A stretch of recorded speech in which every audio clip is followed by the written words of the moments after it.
સૌપ્રથમ તો એ દરેક વિદ્યાર્થીને દિલથી અભિનંદન, જેમણે કોઈ પણ પરીક્ષા સફળતાપૂર્વક પાસ કરી છે. હવે ટૂંક સમયમાં આપણે જે ગૌણ સેવા દ્વારા આયોજિત CC ગ્રુપ બી છે એના માટે ડોક્યુમેન્ટ વેરિફિકેશન અને ચોઇસ ફિલિંગની પ્રક્રિયા શરૂ થવાની છે.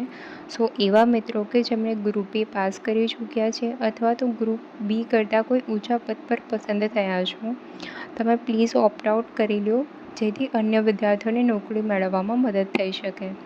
હવે તમે વિચાર કરો કે તમારું એક નાનું લેવાયેલું પગલું કોઈના સપનાના દ્વાર ખોલી શકે છે.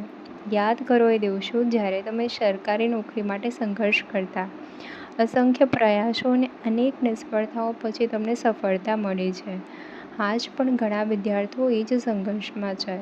હવે તમે વિચારો કે જ્યારે તમારા એક કપરા દિવસો હતા ત્યારે તમને જ્યાં પણ જરૂર હતી ત્યાં તમને સહારો આપ્યો છે તમારા ફ્રેન્ડ્સ છે, માતા પિતાએ, પછી ભલે આર્થિક રીતે હોય કે ભાવનાત્મક રીતે. આજે એ બધું જ પાર કરીને તમે ગ્રુપ બી કરતાં કોઈ ઊંચા પદ પર પહોંચી ગયા છો. તમને અનેક સપનાઓ સાકાર કર્યા છે, તમારા માતા પિતાના ને તમારા પણ. સો હવે તમને એક વિનંતી છે કે જેમના માર્ક્સ બોર્ડર લાઇન પર છે એવા ભાઈઓ બહેનોને તક મળે એ માટે કૃપા કરીને ઓપ્ટ આઉટ કરો. તમારો એક નાનો નિર્ણય કોઈનું મોટું સપનું સાકાર કરી શકે છે. સો થેન્ક યુ ગાઈઝ, અને પ્લીઝ વિવેકપૂર્ણ નિર્ણય લેજો. જે પણ લોકો સારી એવી પોસ્ટ પર છે એ કાંઈ પણ વિચાર્યા વગર ગ્રુપ બી માટે ઓપ્ટ આઉટ કરી લો પ્લીઝ.